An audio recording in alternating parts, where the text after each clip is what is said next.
Hello, Monica, Lisa. Primerica is a pyramid scheme. So welcome, everyone. Thanks for coming back. I had fucked up the time. Brandie, fortunately, is very cool and rolls with it. So we're here now, and this is my guest. So this is Brandie Hadfield. And we met on Instagram, but first I'm going to share with you a little bit of the intro of who this amazing person is. Brandie Hadfield was a human resources manager before falling down the MLM rabbit hole in 2012.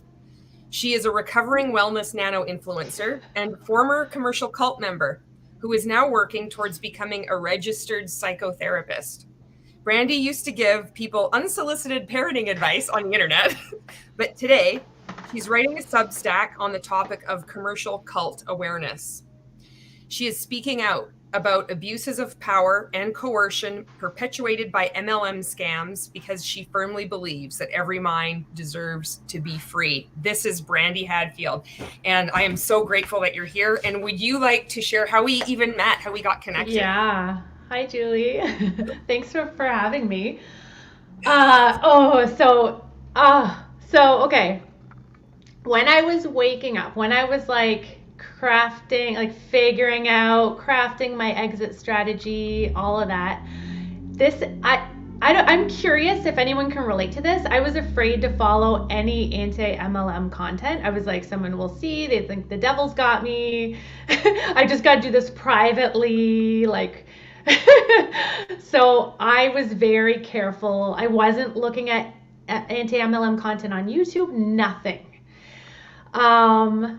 And interestingly, it's past midnight here, but you two on a live. I'm here. Woo! So I had attended a Ray Higdon training on TikTok that Julie was on, and she was my favorite, so I started following her on Instagram. Now, time goes on.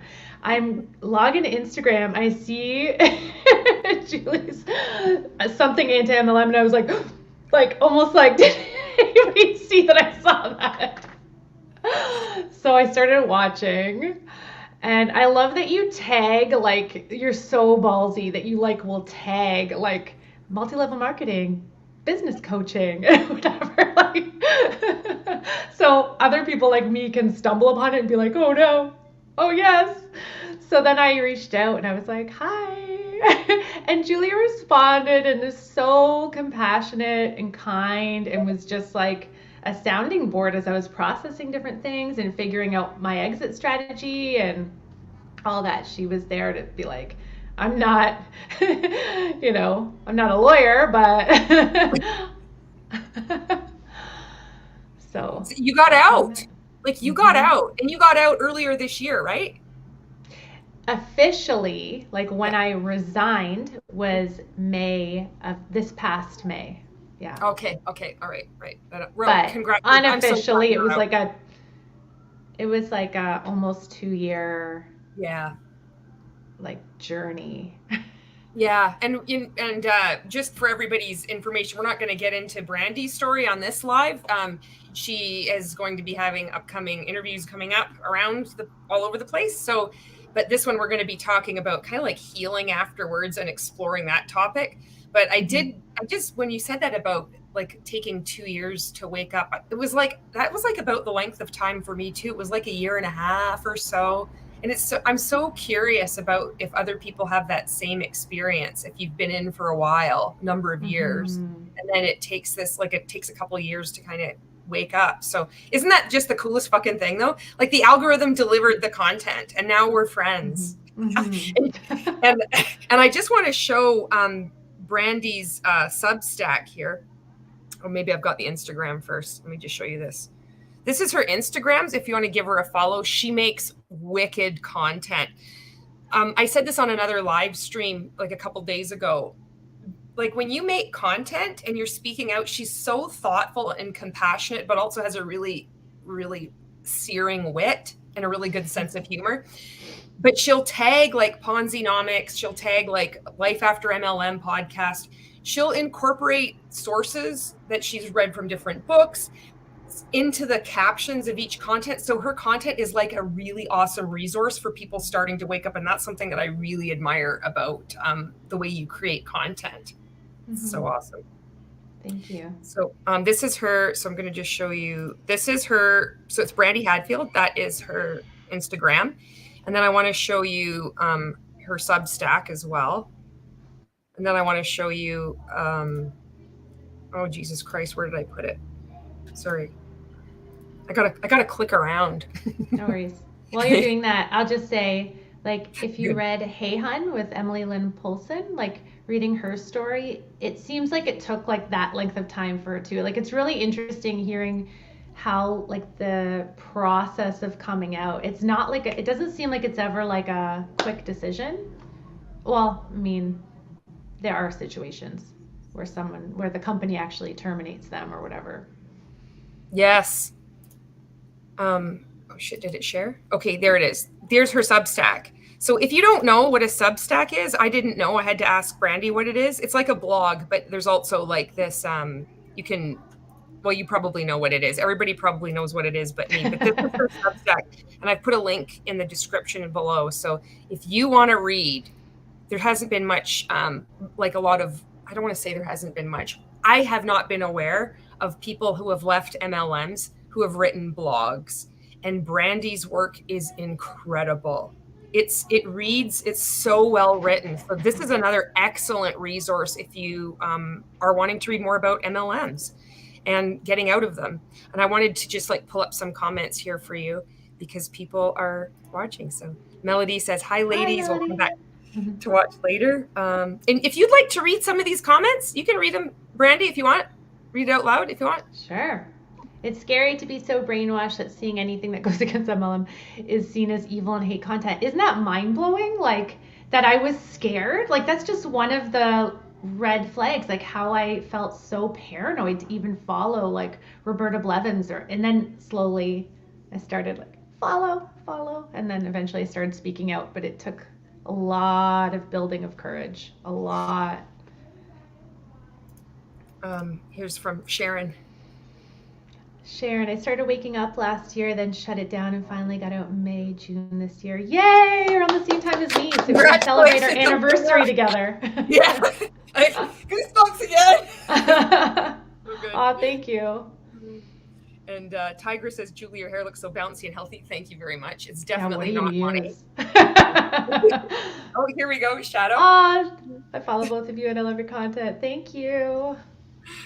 And Sharon's asking, I need to get the Hey Hun book e-copies available. Is there? I'm not sure. It's on Audible. But Okay. I don't know about ebook. Probably. Okay.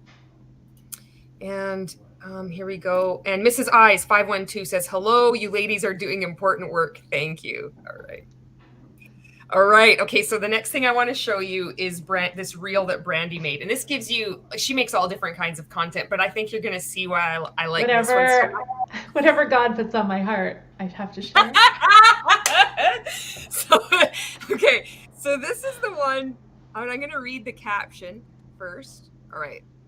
So where is it? Okay, here it is. So the caption, if you can't see it, is, shit, I just got to drop this down. It says, fuck you, Romy. So you can see like right away why I think that's just so fucking amazing, right? So it says, fuck you, Romy. And fuck you a lot to all the uplines who think this book should be read by your downlines. I'm pretty sure fat shaming is out of your scope of practice. I'm also pretty sure behavior control is a cult tactic. Actual quotes from an MLM favorite, Get Over Your Damn Self, which I talked about in my last Substack. Link in bio with a glorious middle finger. And now we're going to play this reel. This is so good. I've cranked up the volume. When posing for pictures, and in this biz, we post a lot of pictures, don't stand with your arms flat against your body. It makes even the smallest, most toned arms look big. Gently bend your elbow.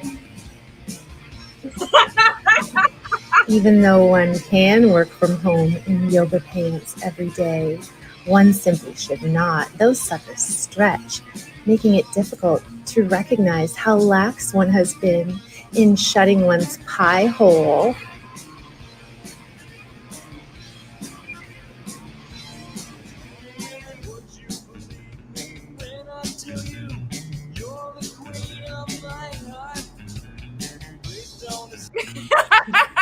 So awesome. See, so that gives you a bit of a flavor of It's not the only flavor. There's many flavors. I picked like a harsh, edgy one for this because I really like this. I really like this. So that's like a way to my heart. But she has a lot of content that's completely not like that too, but that's just okay. We could start getting into this topic, which is rediscovering identity. And where would you like to go with this? Okay, so I was going through, this was like my waking up journal, which is just like a shitty dollar store spiral notebook. But one of the things that I was doing, like before I was taking in any, well, you'll see, I'll take you on a little ride. I was writing a lot because once you disconnect from the constant team calls and connection calls and events and conference, once you disconnect from all of that noise, it's like I can hear myself think again. And that's what they count on in any cult. They count on you being plugged in and by the fire, whatever else metaphor that they want to use to make it sound warm and fuzzy. But what it is it's squawking at you so you can't think. So once I was writing down my dreams. I was writing down random stream of consciousness, just anything. And that's an important part of the process, at least for me. So I was flipping through it and I found something that I thought would be relevant to read.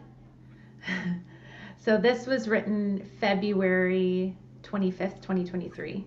And it says, I used to believe in magic, but now my heart is jaded, knowing how wrong I was about my purpose, knowing how much harm I've caused. The guilt soaks my bones to a chill as I wait the freedom to come clean. You helped a lot of people does not resonate. We know, I know, there was a knowing that I pushed down, drinking their elixirs with intention, deceiving my people, deceiving my soul. I took a step back, a retreat, and a voice chimed in. Who's that? It's me. Who am I? What other lies have I believed and then perpetuated? Now I'm left feeling muzzled, undeserving of any ounce of influence and gripped by the need to make amends and for a full reclamation of myself. I resonate with that need to make amends. Were you a writer before all this? Oh my goodness. I laugh because like all of my like passions were really co-opted. And so I wrote like for, many years, all of my writing was funneled into scripts and Facebook posts and attraction marketing. That's what I was all funneled into. And anytime I was writing, like creative writing, like I would do things like sometimes you get the memories on Facebook and I would do like 365 days of gratitude and I would do like a gratitude, but there was the intention behind it wasn't gratitude. The intention behind it was like, look at all the things I'm grateful for because I can have this freedom lifestyle. I'm grateful for this couch. I'm grateful for the whatever. So it's poetic and it's nice, but I know, because I know what the intention behind it was, it makes me want to. Yeah. So, and so as you were like, because, rediscovering your identity, it's so cool that you are now free to write whatever you want. And it's like exploring your time in MLM and then healing, and then also learning about cults and coercive control. And can you also tell us, if you are following Brandie, I know Shadow is, so well done. High five to you, Shadow.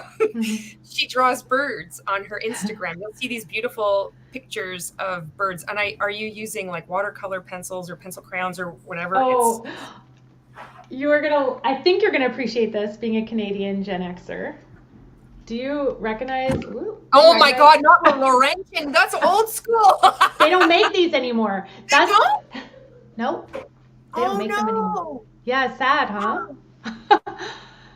So that's part of it, is that I wanted to be an artist, and for so many years it was graphic design on Canva, making flyers or making ebooks or whatever. Your passion really was graphic design. It was like... So when I'm like, what do I want to do? What do I actually enjoy? Yeah. It's like I wanted to be an artist. Like that little voice in you that starts getting a little bit is meek, and it starts to grow as you listen, was like, you wanted to be an artist. And I'm not saying I'm an artist at all. I don't expect that to be. There's serious artists out there. But I wanted to explore that. And so I thought it was just important to me that I was using these pencil crayons from high school, because that's how long I abandoned myself.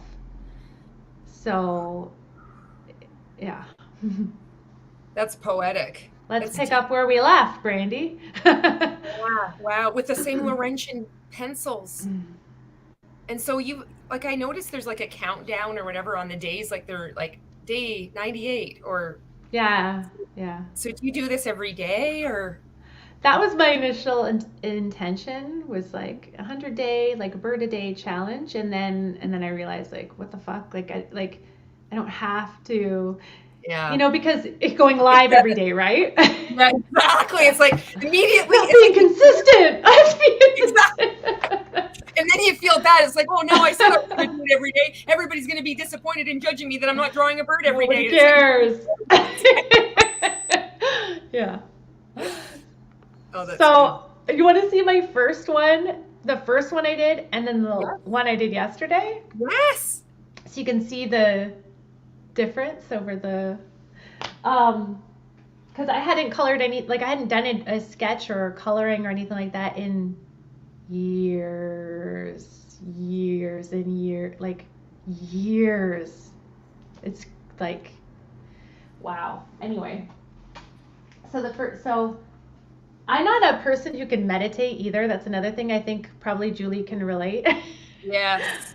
That's why we're so cut out for MLM life, is because we're just go. So this allows me to slow down, but I'm doing something. Yeah. But I'm it's meditative for me. This is as close as I can get. Okay, so this is the first one that I did. Ooh, can you see? So it's a wood duck. That's the first one. And then this is the 95th one that I did yesterday. Oh my God, that so you can progression! See how they're both so good though. They're that 95th one. Wow. Tigress says, "Nice quacker." Thanks. Comments here. I want to bring them up because this is awesome. I gotta show you. My son has been doing them with me too. It's so cute. It's a winter wren. Oh my gosh. So He's really good too. Oh my God, that penguin is adorable. I love his plant beside there. Isn't that cute? Oh, it's got this aesthetic. It's it's the story, the plant. It's so awesome. Okay, here is hello Jackie Unfiltered, and here we go. This is if you would like to read the comments, because this is your show right now. Okay. It's like being in a pit with a bunch of mean girls. Anyone with a brain would be scared. I applaud your bravery. Yeah.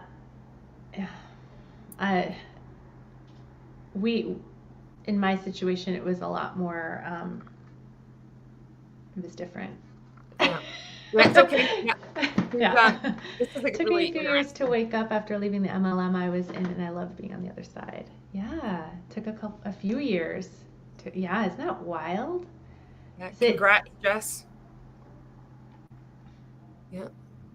I think it's important for people to see this because it can take years to get out. Mm-hmm. So when people are making anti-MLM content, or they're, critiquing somebody making it or making MLM content, just realize it could be a number of seeds that needs to be planted in our minds. And then time goes on, we start questioning things. So you're seeing like Brandie, 2 years, me about 2 years, Jess a few years, seems to be a common theme here. Here's a great comment from Sharon.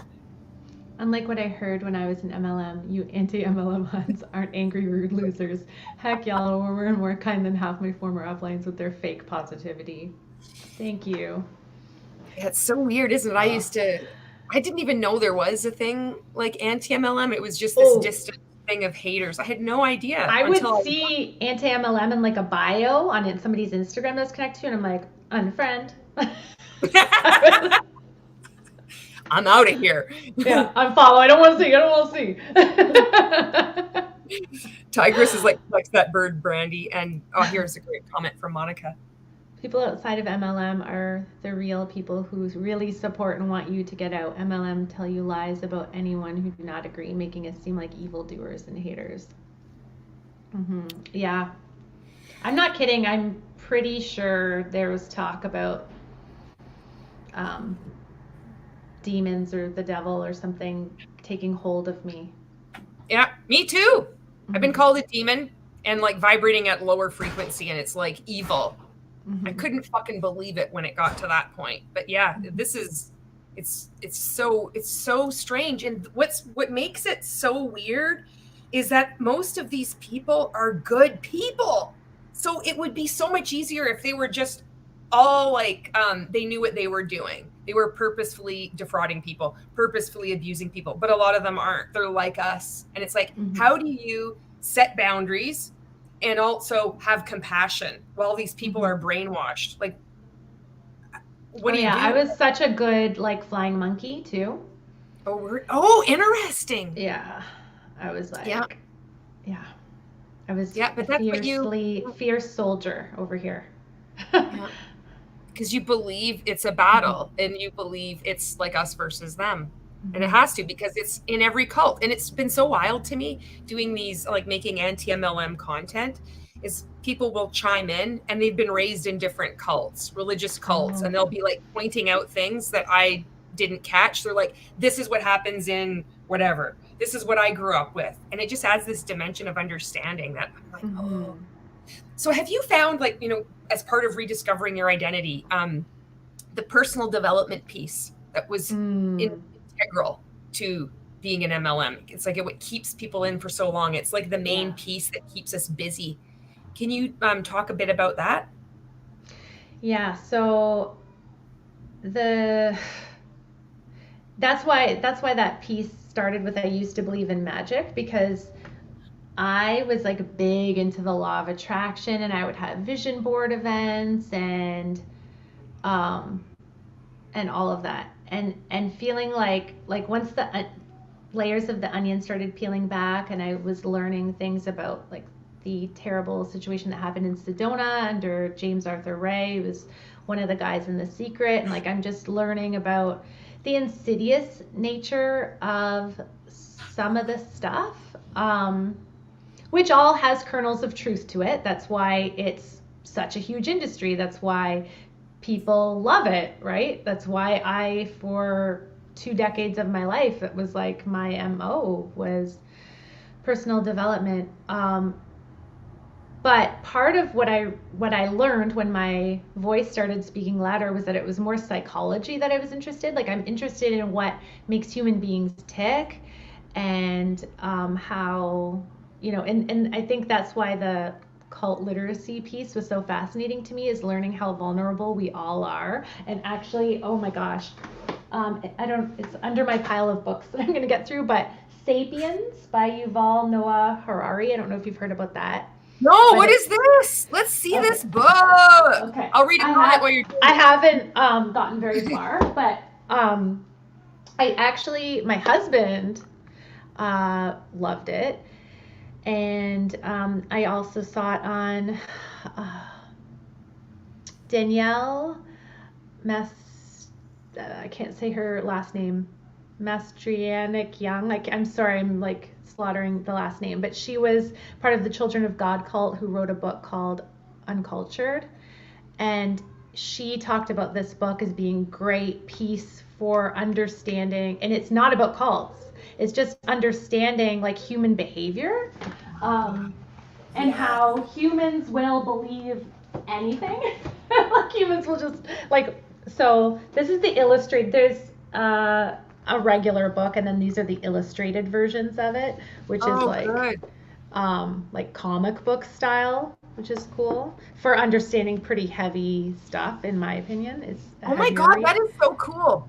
I'm going to order that. That sounds fascinating because, you know, something that I've learned as I've been healing is just how vulnerable we all are. And you need to have that humility to realize how easily manipulated we all are. Mm-hmm.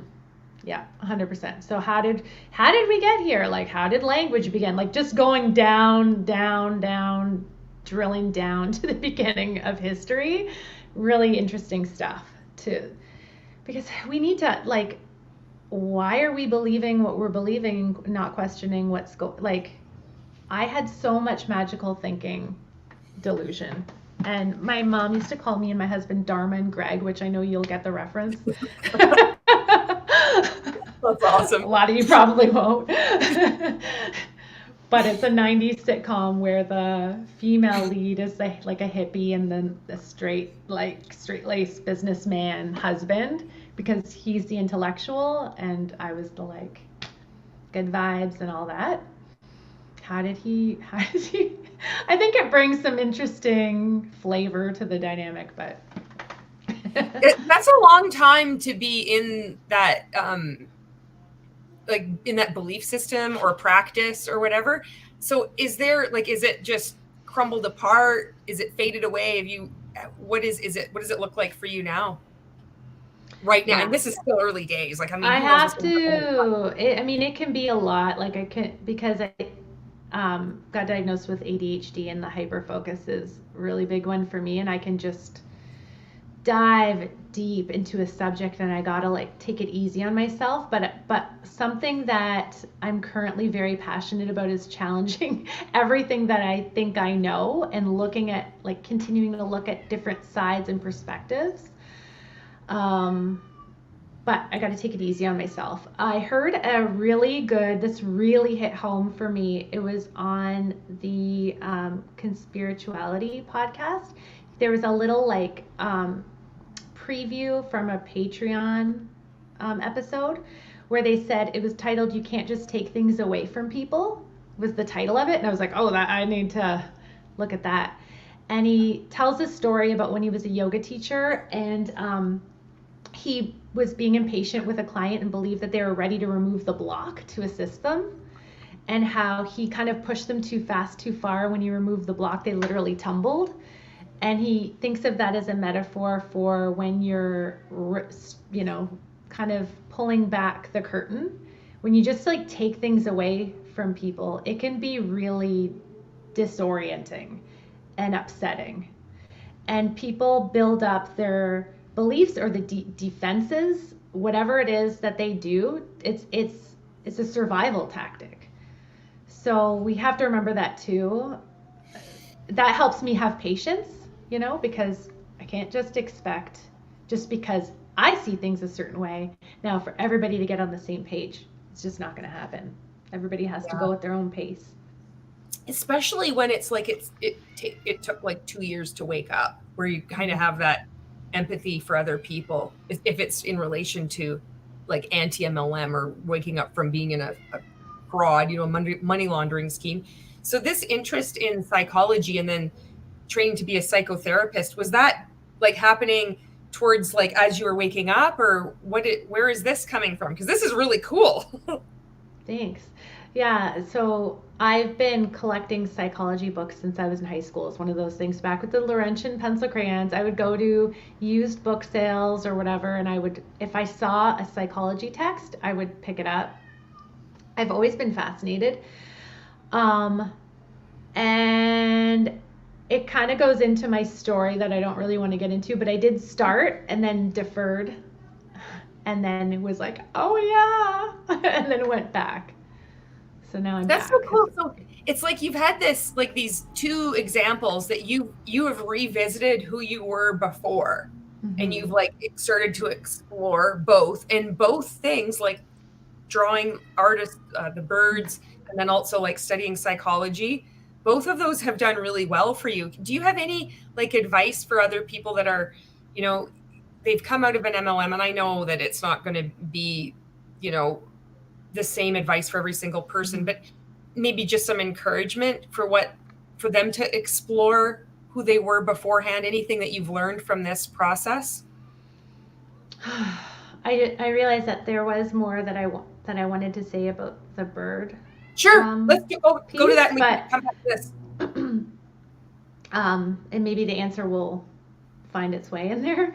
But the symbolism of it for me, it wasn't just like oh, I wanted to draw. It was also, I felt muzzled, like I wrote about. I felt like I couldn't speak up or say anything. All this heavy awareness was hitting me, and the birds were supposed to be a project to publish a book on like a field guide for families to look at birds in Ontario, and I was going to self-publish it on Amazon because I was like desperately looking for what's a way that I can like quit this, because I was getting, I need to be able to walk away. So I thought, oh, my mom has been doing this since she retired, like since a year before she retired, and she actually makes a passive income. Way to go, Brandie, Mom! Yeah. She's done awesome for herself, and she doesn't like promote at all. It's just all strictly just like creates them and puts them up there and they sell. So I knew that she could teach me how to do it, and I thought, like, I'm willing to do anything. And so in order to get the pictures, I was drawing them. So really, like, it was supposed to be a revenue stream down the road, but then it was like, that's not actually what I want to do as I listen to my voice more. It may be something that happens, but it's not my passion. But I was really enjoying the symbolism of drawing the birds and what that represented for me, because I couldn't say anything, but I could draw these birds. And I hadn't posted anything on social media for a super long time, maybe a year or so. And I used to post, like you, several times a day. And I loved creating content. And now I've got all this shit I want to say, but it's stuck in my throat and I can't say it. So I want to say something. So it's like I could do these birds, I could write a little bit about them, and then I'm like saying something, but I'm not saying anything. And it was just like a way to kind of start getting my voice back but it was really funny, because then once I started speaking up, a flying monkey came in and said, I liked your birds better. I wasn't doing them for you, lady. I don't even know who you are. I like your birds better. How you like them now? I think that's so beautiful, where it needs to get out. It's like the words need to get out, the energy needs to get out, and yet it can't just be literal, but it's like I'm funneling it into this creation of these birds. That's so fucking cool. Yeah. So, I mean, everybody's unique. Like, not everybody has the need to communicate in the same way that I do. But my advice would be to just like, when I heard Stephen Hassan, who he wrote Combating Cult Mind Control. He was telling a story of when he got out of the Moonies. But it was, like us, it wasn't just I got out. It was like he got in a car accident and was in the hospital, and that was when the voice, like, he wasn't able to attend meetings. He didn't have a smartphone like us, so he didn't have Voxer, but he had meetings and all of these other phone calls and whatever, and so it was the first time that there was like a crack where something else could get in. And then it took however long it took after that, but that was the first kind of pause. So I think the pause is really critical, like the stepping away. And if you're not sure what you want to do, just say that you need to take a little break. That's what they promote, is time freedom. So now it's time to cash in on that time freedom and take a step back. And, other people will step in, and you just listen to what, that little voice says, listen closely, breathe, look around you, meet your life again, realize that what was it that I was really looking for? Maybe I already have it. Yeah, that was a big one for me. It's hard to listen to ourselves again too. I find like just like that slowing down and not doing activity, it's just so ingrained. And then thinking, oh yeah, I always listen to my instincts. I love myself. And then I'm like faced with the reality. I'm like, I'm looking for someone to tell me what to do, even though I would say, no, I'm not. It's in there. It's so weird. It's like, how do you trust yourself again? That's such a big part. And it's like, safely exploring these activities that you get to decide what you want to do, whether it's like drawing or writing or whatever, you know? Yeah, that's a really big one. I totally resonate with that, like wanting someone to tell you what to do, like being that type A personality.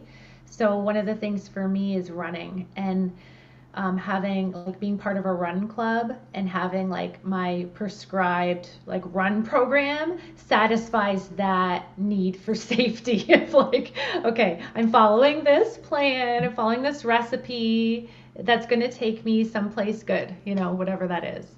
So I kind of have that to satisfy that without, you know, because I'm sure you as well just trusted and just did everything you were supposed to do, trusting that these people know what they're doing and you're safe in their hands. And then that realization is so hard.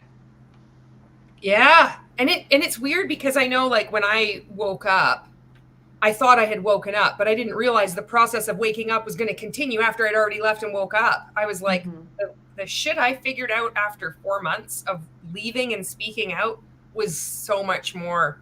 And I don't know if that's similar for other people, but I felt like I've talked about this before, but it's felt like falling through a trap door again and again. Like I thought I'd figured it out, and I'm like, holy fuck, how deep does this go? How global is this phenomenon? Why are these politicians being paid off? Like, and then like seeing it everywhere you go. This is what it's such a struggle now because MLM is so big. It's ubiquitous. You can't get away from it. It's everywhere. I have people messaging me now and they're asking, how do I get away from it? I feel like I'm being preyed upon. Like I have been targeted. They're like walking by my house. They're watching me at work. I've already said no.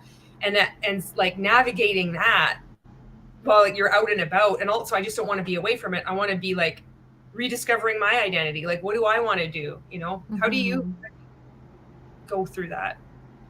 Rediscover. Well, okay. So there is a book, but it didn't age well. So I don't want to like fully endorse it.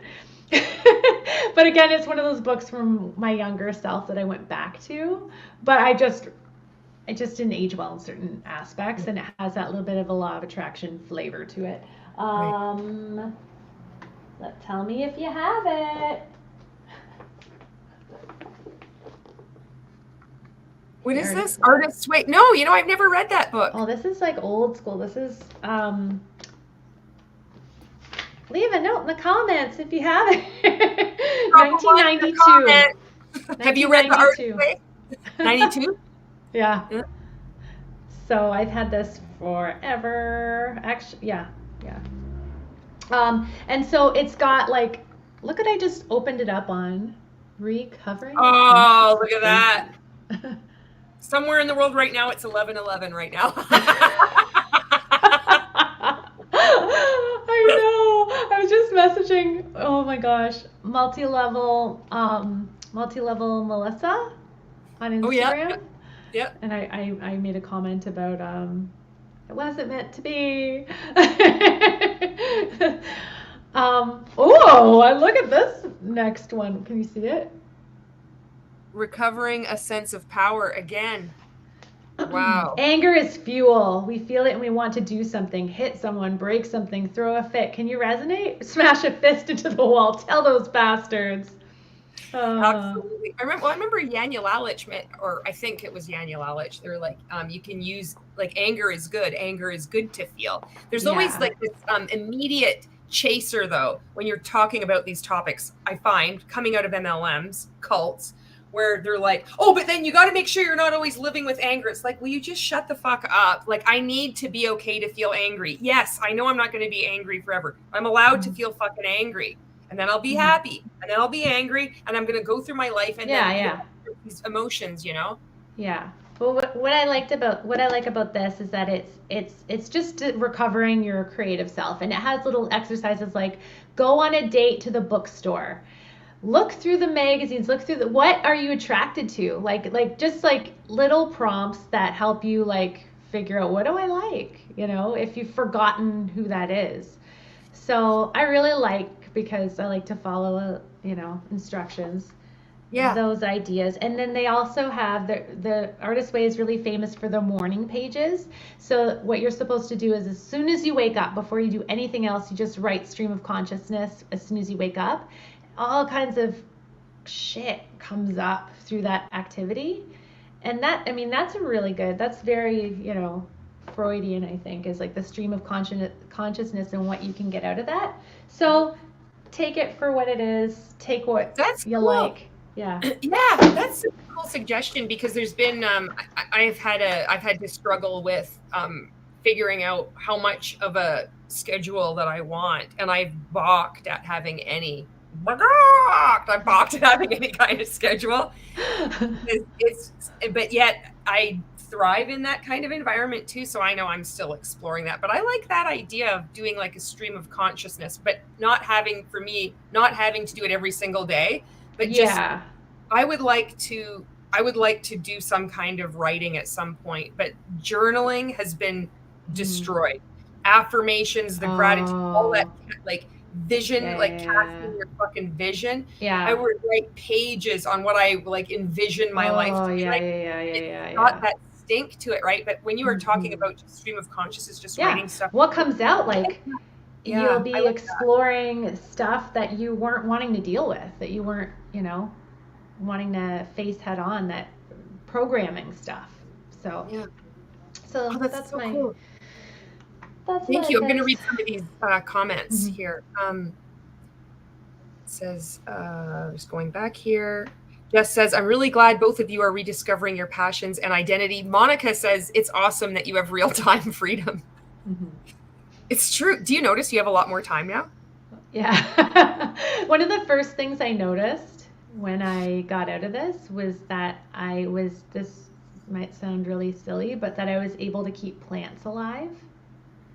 Like that was like a real wake-up call. That was like really sad for me, that I'd been so busy that I was like, I just can't keep the plants alive. I just don't have a green thumb. No, I just didn't have any time to actually even think, is the soil moist or not? Like, so I have so much more space in my head for like simple things that seemed impossible. Because you're told, just do life and take your business with you or whatever, which translates to you're always doing it. You're always thinking of a way to weave it in.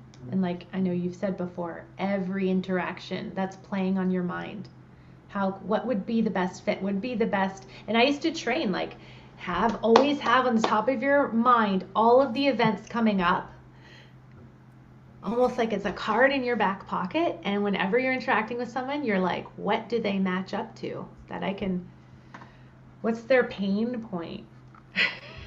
Oh my God, I know you were a good trainer. Holy shit, that's a good one. If you're watching this and you're an MLM, you just got a nugget there. Write that down.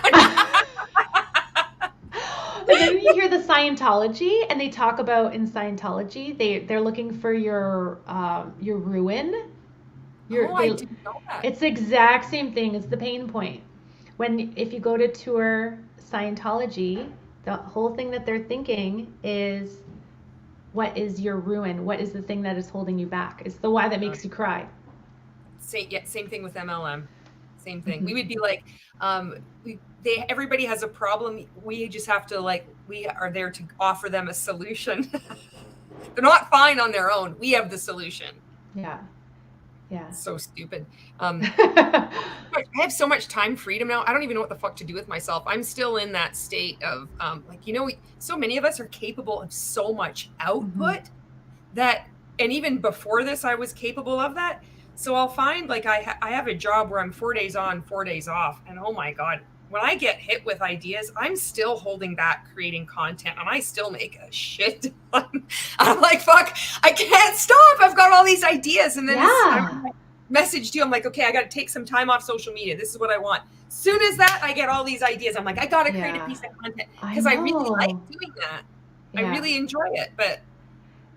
And isn't that funny? Because I remember like really like striving to add value, and like it was a totally different energy of like, I gotta give, I gotta serve, I gotta do, you know, and you're coming up with all these things, and you're being such a good girl, and then now it's the complete, like, nobody's asking for anything. I can't stop.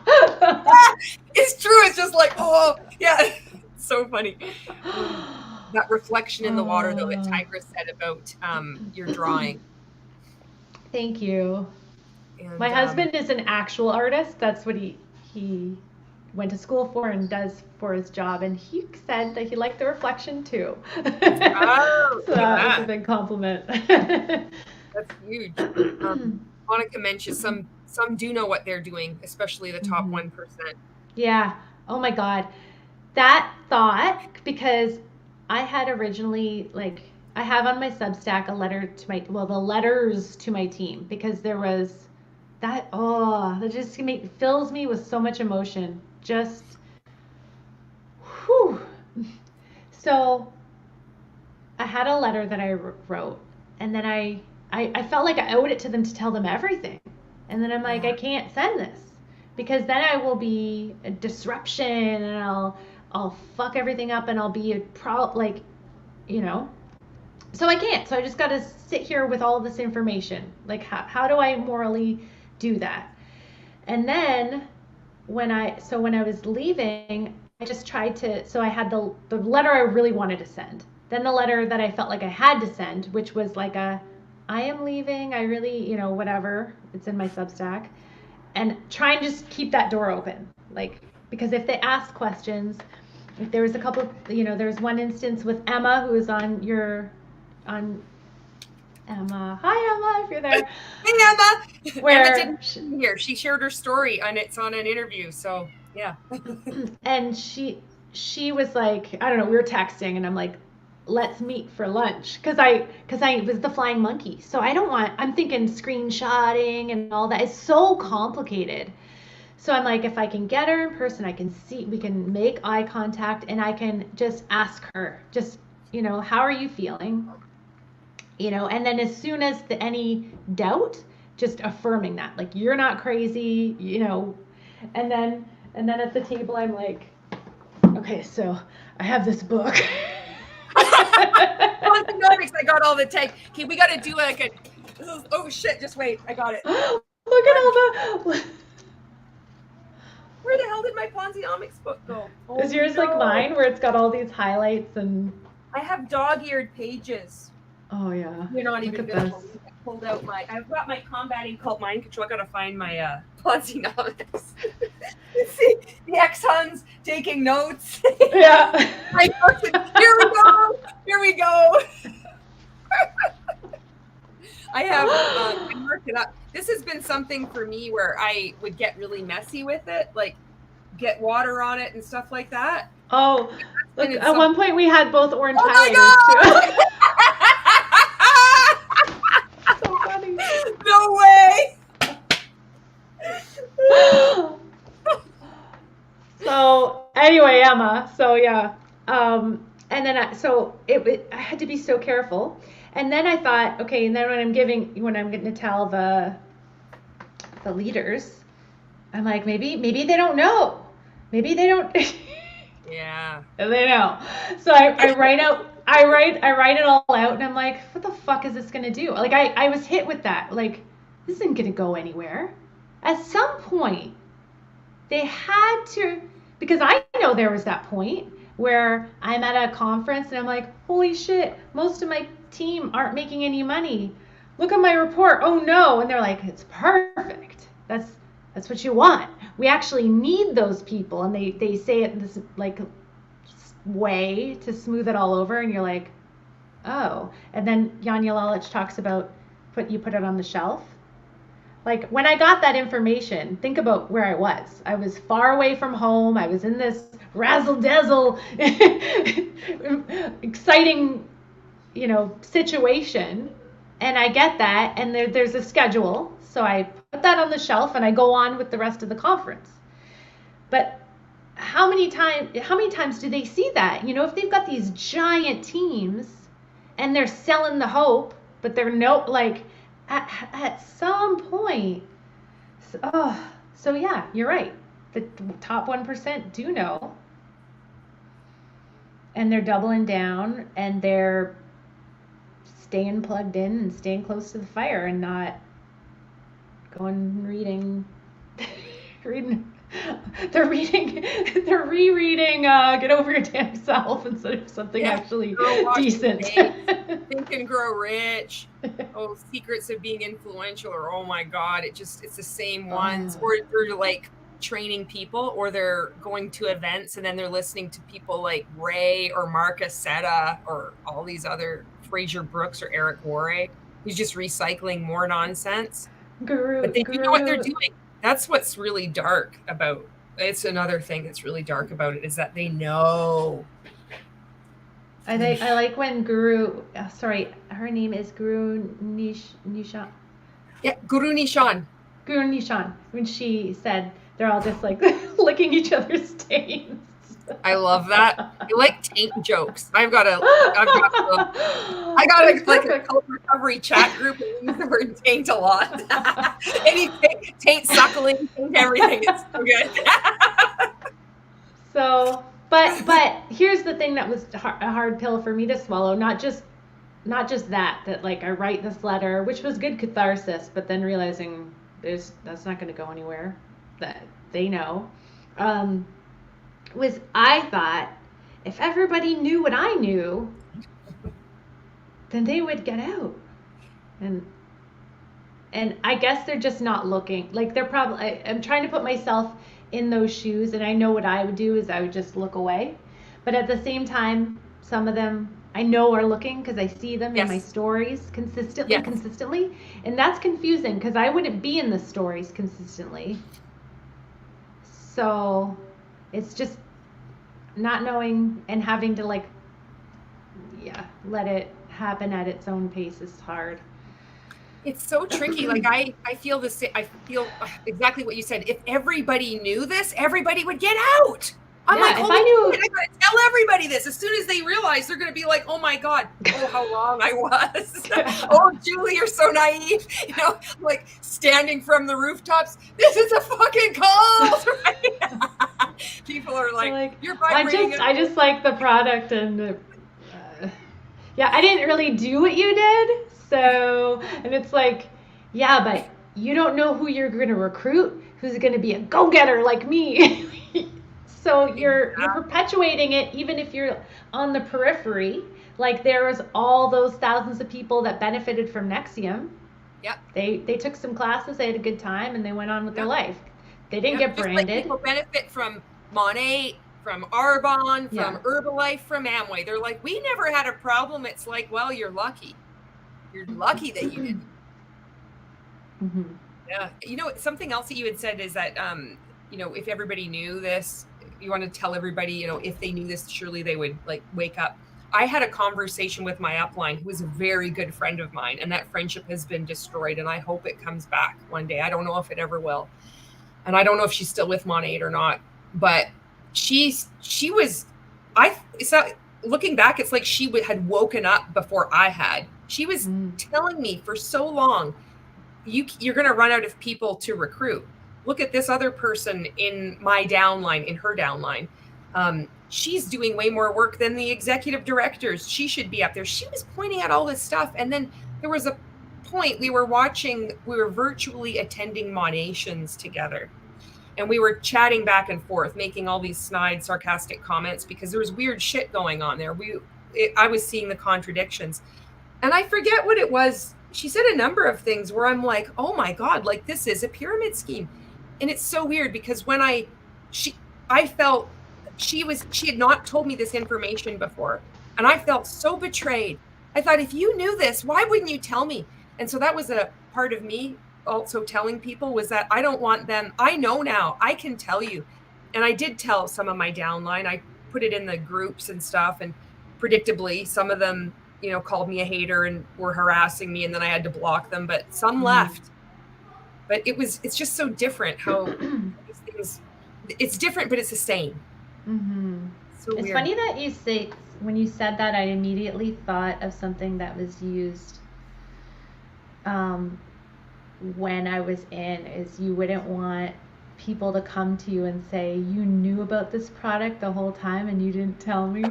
Oh God, you knew this was going to be a multi-million-dollar business. You didn't even give me the opportunity.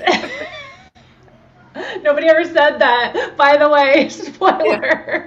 Yeah. Nobody ever says that. Yeah, I was trained on that in Rank Makers. It was like, you owe it to them because they're going to come up to you. You think those people, we were the story about Amazon. It's always a story about Amazon or Netflix starting, right? It's Amazon. The people that didn't, they were like, nope, I'm not investing in Amazon. Well, it's going to be the same thing with your network marketing company. My dad had the opportunity to invest in Trivial Pursuit. No way. Yeah. That's so cool. But he didn't. So. Oh my God, he's got a story. Sam says, hi guys. And Mrs. Eyes says, must be some strong brainwashing. Most people know when they tell lies. That's the part I struggle to understand. Do you want to, I've got things to say about this. Do you have anything that you'd like to say about this? Like,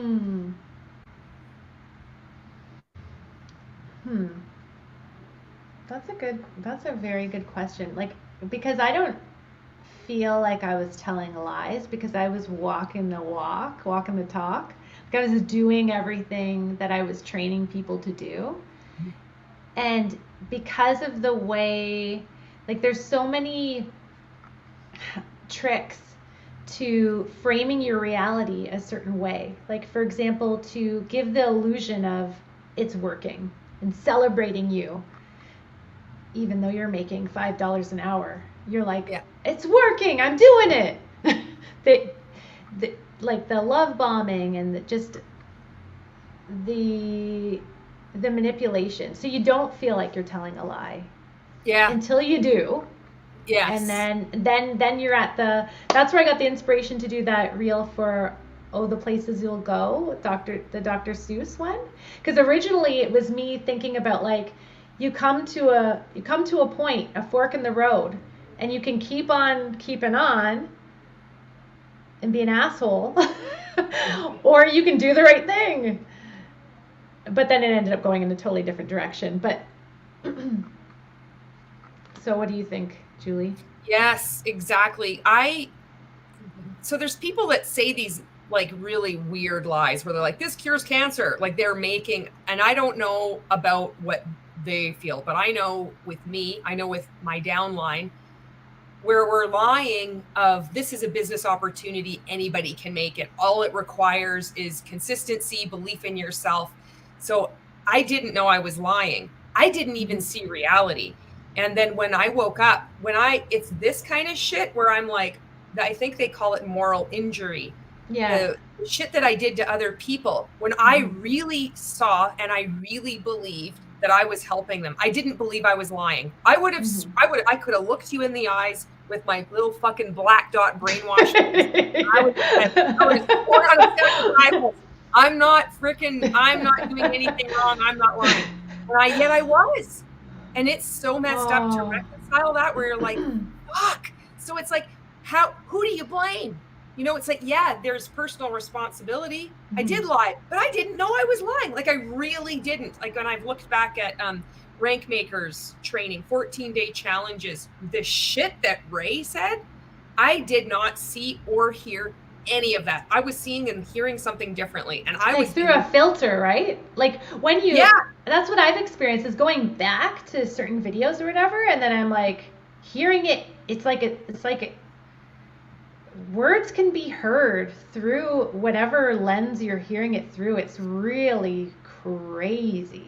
Yeah. And then you step out and you listen again and you're like, oh my goodness. Exactly. It's true. And, Mrs. Eyes, I wanted to mention this too. When I was in MLM and in Mon8 and in Rank Makers, there would be discussion. Like, people are having cognitive dissonance the whole fucking time. We'd be like, and we would like compare ourselves to other companies. Oh, Arbonne is shit. We're so much better. Oh, they got a letter from the FTC. We didn't. And we would even like complain about our uplines or like cross lines or different leaders. I was like, oh, look at them. They said that it could cure cancer. We would never say anything like that. We'd always be positioning ourselves. Mm-hmm. So every company, every rep, it's like, oh, we're all in this together, and we're all like the worst, like judgmental, like backstabby. Everybody else is doing it, but we're not even looking at what we're doing. Yeah. And then you read books like Romy, Get Over Your Damn Self, and then she's saying like, what you have is, the most whatever. She's saying like you have like the secret to everything, the secret to life's mysteries in your MLM company and product. And I'm like, wait a second, I thought it was just my product. And she wrote this for everybody. Huh? Which sounds really so naive. Yeah, we really do think that each rep in each company really believes that we are the only one. And it's so jarring and disorienting to see. It's like people believe it too. You're like, you're wrong. Like, you just need to wake up and come into mine. Oh, I have to plug in my battery. Yeah, exactly. Sure. So I hope that helps give a bit of more understanding. Anyway, this is such a difficult one, Mrs. Eyes, because I know there's some people out there that are lying and they know exactly what they're doing. But anyway, yeah. Jackie says Conspirituality podcast is the only podcast I pay for. It's worth the $1 subscription. Sharon says real passive income, about your mom. And Sam says, I think the main thing is to give yourself grace and the time to get yourself back, whatever that may look like. And also, it sounds to me that the birds represent the freedom that you are craving. Mm-hmm. Oh, here we go. This is a good one from Sharon. My issue now is the lack of trust I have for everything. I'm questioning everything and everyone. Yeah, be gentle with yourself. It's so hard. Oh, I'm not on the other side of that yet, Sharon. Me neither. I'm 2 years out, not on the other side. So many stages of this awareness, like if you're talking it through, like just some of your experiences, and then another idea, another story, another connection comes up, that keeps happening as the months go by. And it's so weird. Like, you start to make these personal realizations about and connect it to your past. And then you'll talk with someone else, maybe from your company, and they'll give you an added insight. So I really believe this is a long-term thing. Like, it's gonna take a long term. So I think like what Brandie said is be gentle with yourself, and you're not alone. Like, we're all actually questioning everything, and we're really good at seeing through bullshit. Like, like we are still vulnerable. We can still get hooked in. So it's very important to critically think. And like, if there is somebody that's telling you something and you disagree with them, that's good. You can disagree with them, but you don't need to hate them. It's not like, that residual cult, they're black and white, they must be evil and wrong. But you can question and you can disagree. And just if you really like something, or somebody wants to like invite you to a group, like research it, ask, and freaking reassess. Constantly reassess. I keep thinking of the bite model all the time now.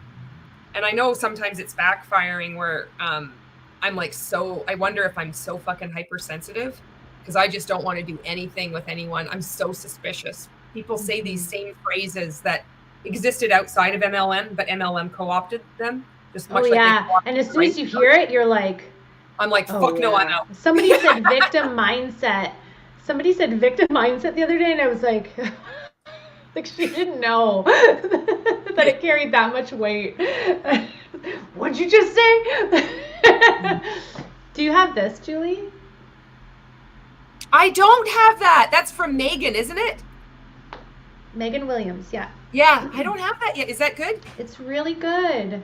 And it's very it's not overwhelming. And lots of good, like, I got a new tidbit out of this that I hadn't even thought about. Again, another layer of affinity fraud. Have you ever thought about that? I've just started learning about affinity fraud, or just hearing about it here and there, Yeah. That's when you'll be taken advantage of because like a group that you're a part of, like ethnic or like interests, that kind of thing. Yeah. So it can be used as a recruiting tool. But this is also why there's a lot of MLMs in the Mormon, like in Utah. They'll take advantage of that because a lot of the thinking is the same, so it doesn't sound like a whole new concept to think about, but also, you can use your affiliation, and they encourage us in MLM to use your affiliation with your famous upline or whatever to recruit. And I always knew that felt off, but I didn't have a word for it. And when I read this, I'm like, oh, fuck you. Yeah. God. So all these connections. Sharon says, now I have real-time freedom. No more Zooms. 2 to 4 times a day. Yep. Same. And I have kids at home with me. So you can imagine. No wonder you couldn't keep plants alive. Something has to give, right? Yeah. Sharon says, my ex-company runs 2 to 3 physical opportunity meetings Monday to Sunday and 2 opportunity Zooms via Zoom Monday to Sunday. This is like what Guru Nishan talked about. This is old school fucking MLM happening right now. Yeah. That is intense. Doris says, I discovered after MLM how rich my life was, and I am now more in tune to people's feelings and thoughts. I am more present in my life, my daily life. I love that. I'll just catch up on some of the comments here really quickly. Sure. Potato, hello, Potato. Sharon says, got to go, ladies. It's almost 1 a.m. here. I'll catch the replay. Thank you, Sharon. Thanks for being here. And Julie says, this is such a great live. Unfortunately, I have a work call to prep for before it starts. I will be back after the call. I can relate to a few things you both said. I killed a cactus once. Hello, Michael. And Monica says, everything you do is about the MLM, and everyone you meet is a possible recruit. It's like you can't enjoy something outside the MLM. It's all consuming. Yeah. And Sam says, write your ideas down, Julie, so you can work your way through it. Yeah, I love that. Yeah, that's a good piece of advice. I'm open to receiving that advice. Yeah. Julie says, one last thing before I have to go. The not burning bridges comment resonates. I sent a professional resignation email, but wanted to send to my boss, I am firing you. And Jess says, I remember one training from World Ventures was called Be the Ace, and how people are looking for the go-getters to build your team, but you are the ace on your team, to put the blame on you if you weren't winning. Oh, yeah. And they really do position it, like they make you feel like you are above the others. So when they're failing, you actually feel like, well, they're not doing the work. Show me your calendar. Exactly. And if you're not rich, you're complaining, you haven't made it yet, show me your bank account. Mm-hmm. They always win. You're not working hard enough. You're not earning enough. Like, hello, Factress. And Michael Area has a question. I don't know if you want to answer this. What hurts the most for all the time you spent in MLM? You can pass if you want. No, it's okay. Thank you. Okay. What really is upsetting to me is like where I would be, believing that I was going somewhere and then ending up in the exact same place, but 10 years older with my kids, 10 years older, like it's, that gets me enraged when I think about that. Yeah. I wasted 5 years of my fucking life. I'm so like, that's what hurts the most for me is like, I wasted it, and that pisses me off. And what pisses me off also, what hurts the most is knowing that government, politicians, different companies, they know exactly what they're doing, and they're allowing this to continue. That hurts too. Jess says, I was very much a black sheep with everything and still got brainwashed. MLMs have powerful tactics. Yeah, I think the relationship part is the biggest one. You feel like you're part of this community that loves you unconditionally, but it's actually extremely conditional. Mrs. Eyes, I'm glad that makes sense. And also, it's all just a mind fuck and it's mind blowing. Yeah. Mm-hmm. Monica says, if they are sensitive or get angry at you for asking questions, that should be a red flag. Well, they just would word salad. They'd be like, that is a really good question, so I'm going to get so-and-so, and then that takes however long, and then you get the so-and-so, and then they word salad vomit on you, and you're like, I don't want to waste their time anymore. Okay. You can't even, and it's such a good point, because we can't even see, like when you're in it, you can't even see that they're evasive about these questions or that they're getting angry. Like you don't actually even see it. It's so weird. And there's such this like position of don't waste their time. Yes. And so you're coming in with that like grateful and don't waste their time. Oh my God, this is such a good point, because I've experienced this with people reaching out. They're on their way out or they've exited and they're like, oh, thank you so much for your time. And I'm like, you don't have to thank me like that. Like we have that hardwired into us. It's like everybody, because we have to act like we're so busy, and we believe that like the MLM coach or our upline is so busy that we should be grateful for the crumb of time that they give us. And you better edify and let them know how grateful you are to them, to just respond, just to even like a post of yours. Mm-hmm. It's so fucked up. Jess says, one of the main things I'm working on with my therapist is acknowledging that I'm doing enough in my personal life and celebrating my accomplishments. Yay, therapy. Yeah. We're almost caught up on the comments here. And yes, I wanted to just mention this. So Jess was mentioning about World Ventures, and there is no shame in getting therapy if you are in multi-level marketing. Many of us believe that you just keep working harder. We're very good at getting out of our comfort zones and like doing the do every single day. And there can be a hesitation of seeking help, but you've been a part of a commercial cult. So please, like I went to see a psychologist here. Jess is talking about therapy. A lot of people do it, and it's really good. So no shame there. Monica says, it's not our responsibility to help everyone, especially in the way that the MLM says it. Yeah. Oh, wow. I didn't know. Exactly. Monica's comments are always good. That is like such a good statement. Her comments Holy are always shit. like, it's okay. You don't have to be extraordinary all the time. You don't have to keep having a purpose in life, right? Yeah, go figure. Fuck. Have your goals. I thought we were on a mission. I know, right? Yeah. To change the world. Have your goals and purpose in a way that you can accomplish, not the MLM way. Here we go. Ultimate Chicken Nugget says, I helped my friend get out of an MLM, but found she's in like 5. We are still great friends, but I had to let go of that because there was no getting through.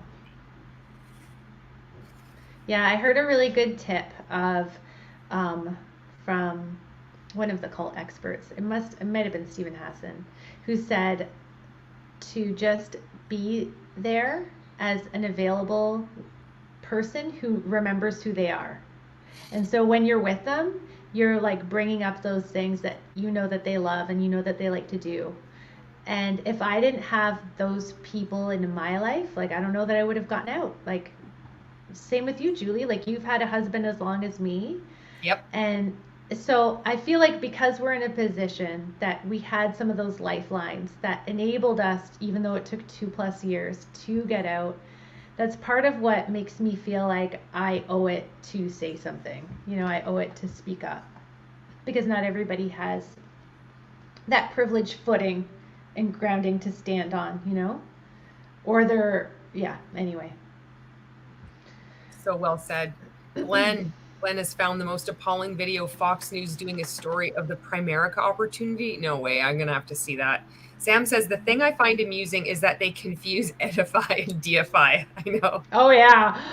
Oh, Jen Rahala, Am I saying it Rayla, yeah. Ryla, sorry. Ryla. Ryla, okay. Yeah. When she said that on the Dream podcast, I was like, oh my gosh, I hadn't thought of that. It's so true. Edify. But they all, like, this, just that one thing, they all say this. Just that fact in and of itself pisses me the fuck off. Yes, you know, that could be, it's like you're in a cult if they use the word edify. Just that word, like right there. The first time I heard that, it was what happened. The first time I heard that, I had done it. I had deified somebody, and then I was given all this like praise. You edified me, good. You know, basically like good girl.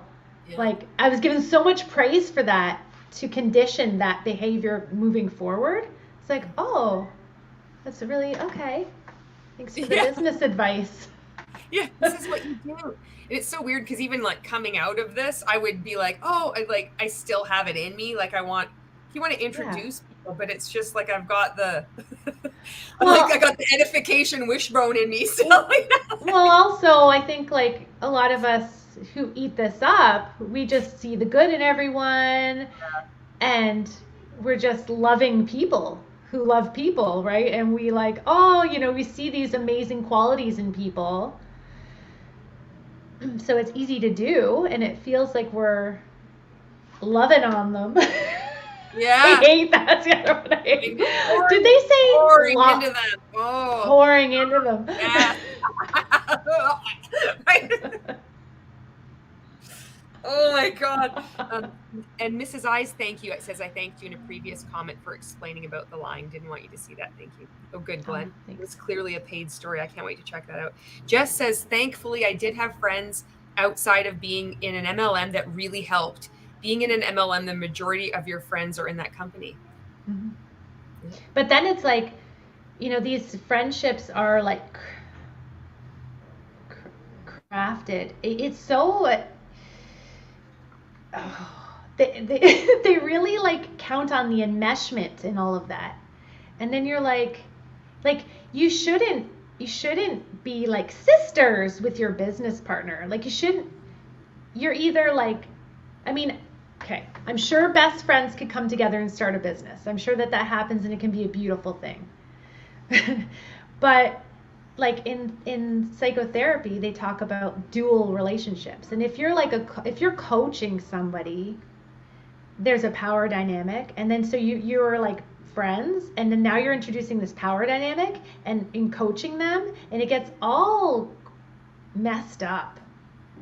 And no boundaries. Yeah, no boundaries. Yeah. And that's something that you don't think about until it gets all super tangled and messy, and then you're like, but I really want to spend time with my best friend, but she's not in the business. Yeah. Anyway. So messed up. And Monica says MLM has ruined so many words. It has. And Sam says it's like a sorority at an American university. Yeah. All right, we're caught up on the comments. Yay. Thank you so much for your comments, everyone. This is so good. Mm-hmm. A good conversation. Mm-hmm. All right, where would you like to go next? We've got like unpacking personal development. Would you like to like explore any more on that topic, or? I don't know. Or move on to like magical thinking, or are you just done? Well, like I'm done. I'll give you like my book tour. How's that? And we'll see where that goes, and then we'll all right, sounds call good. Tonight if it feels. Does that sound good? It feels good. Yeah, feels right for me. Yeah. By the way, I like could not promote this event. Right? I'm like, there's people that I wanted to come. Yeah. And I'm like, I reached out to a couple that were really,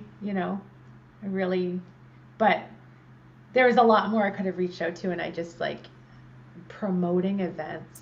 Oh, it's too much. It's too much like what we did when we were in, like I can't reach out to people. I'm good with creating content. I'll put it up in my stories and I'll do shit like that, but I can't reach out to people. It's so hard. People will say, oh, you should reach out to so-and-so. I'm like, I'm not fucking reaching out to anyone. It's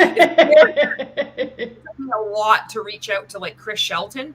I'm like, it's like and Robert Fitzpatrick. I think that's the Uh-huh. only two people that I reached out to. I just can't fucking do it. So I understand. Yeah, it's interesting how these things come up and you're like, Yeah. Yeah. mm-hmm. So if you're here and you knew Brandie, she was you just have history with her. Like, so she's here speaking out, and you can follow her on her Substack and on her Instagram. She makes really good content. And I'm glad that you're here checking it out. She is someone that, I recently met her, and it's been really cool just to, like, she helps me heal, helps me get insight. And you're welcome here.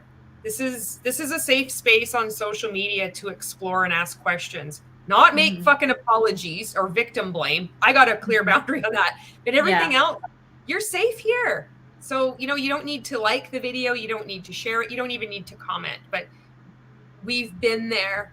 We know what it's like. Your experience is valid and you're cared for. All right. So the very first thing that happened was I realized that I was working my business in the pockets of time, aka working my business constantly on my phone. And I started reading about, this is the first rabbit hole I went down, which was all about kids and tech, because my kids were like, what were they doing while I was working my business?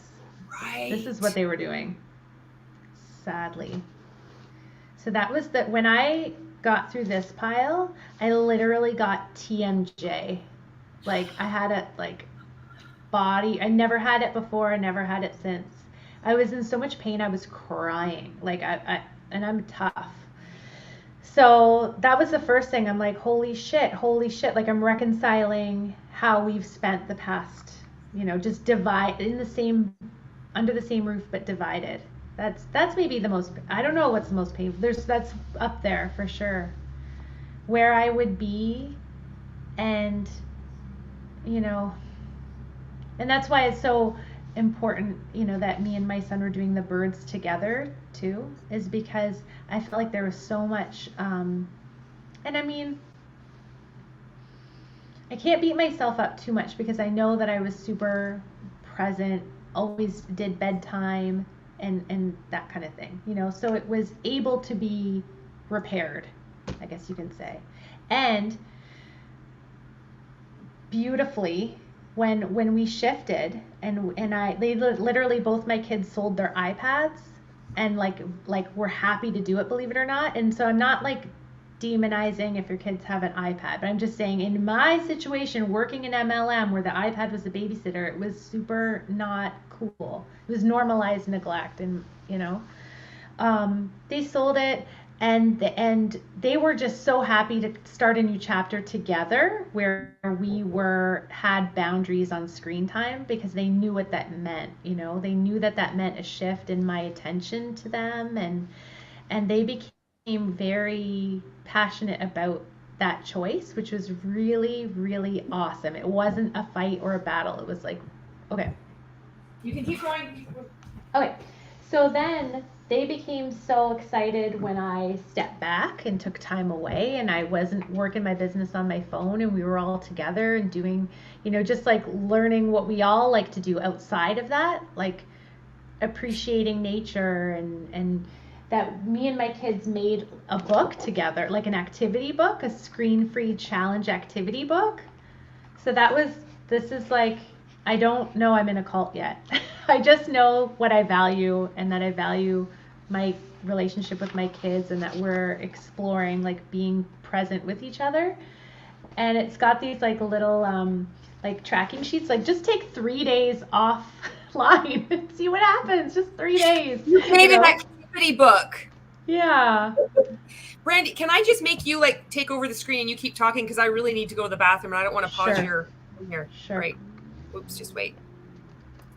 Well, maybe I just can't. I think I just have to just leave it. So just ignore me and listen to Brandie. Okay. And then there's like a 30 days. So if you're looking, if you're thinking about taking a break, just going offline, you could just do that. You could just make a little sheet and like take a little social media sabbatical and see what comes up. For me, with me and my kids, like I said, I got TMJ, and it felt like all these issues were coming up to the surface. Like all this stuff that we had like pushed down and distracted ourselves from was coming up to the surface. So there was a lot of intentional just healing together that happened. So that was a chapter. And then when I was hadn't left but had taken a step back, it was supposed to just be for a month, and then I wasn't ready and I didn't know what was going on. One of my former downline sent me this book, which is called Hope for the Flowers, which Jane Marie mentioned, funnily enough, because it's not an anti-MLM book. Jane Marie mentioned this. It's like published in the 70s, I believe. It's old. But one of my downlines sent me this when I was like taking a break, and she's still in. Oh. So she didn't send it with the intention that it ended up having, like the impact that it ended up having. I read a snippet on my Instagram. See, but it's a different sort of book for everyone except for those who have given up completely, is what it says on the back. But it's just as like you could read it to a child.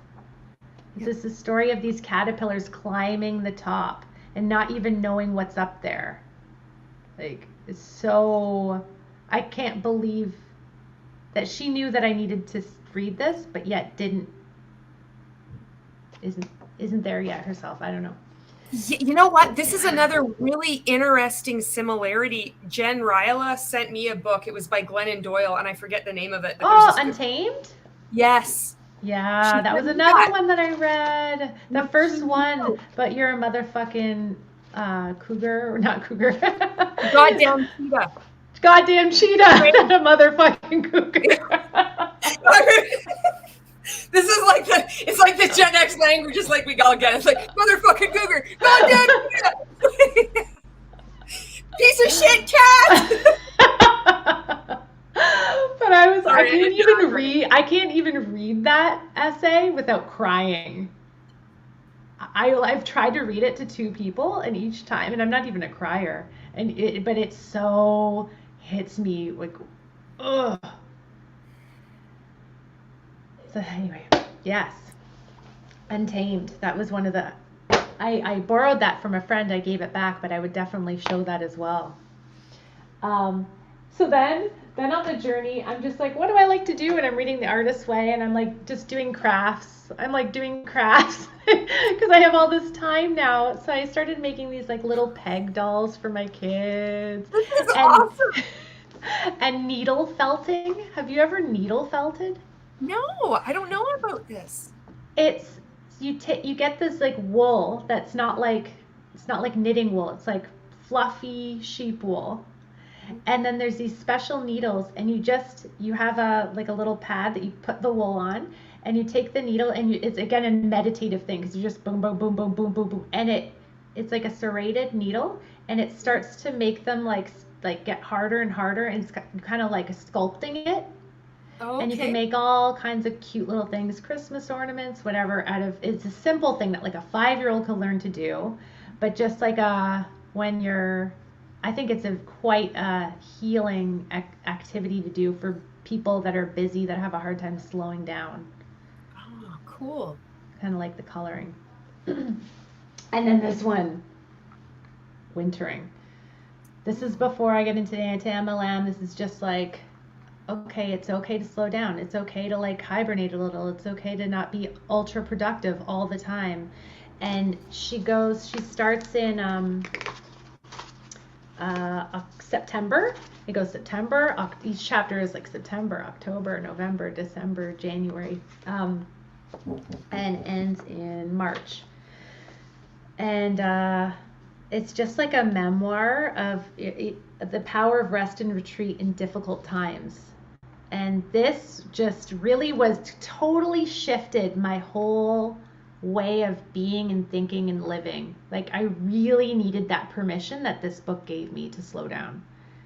which empowered my inner voice more. And then like, what else am I attracted to reading and listening? And I was getting into memoirs, and why am I attracted to certain memoirs over others? What am I seeing of myself in these people that I want to hear their stories? And then my husband we watched The Vow, which is all about Nexium. And then I start listening to their podcast, and then I'm like, oh, MLMs are cults. That's what, fuck. Because first I'm just like, okay, we were all in line too much. And I feel like I want to barf every time I think about going back. What's that about? My upline sent me a gift, and I don't even want to open it. Why is that? I couldn't understand. I couldn't make sense of my feelings. And then it was like puzzle pieces flying in. And then it's like, once you realize, oh, it was a commercial cult.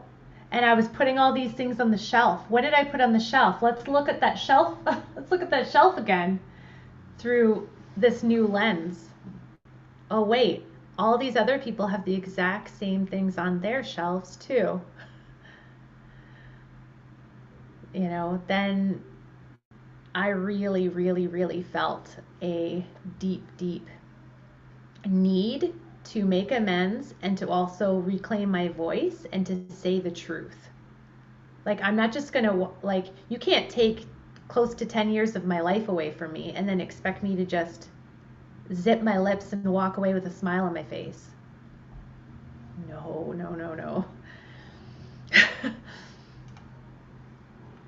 So, and of course,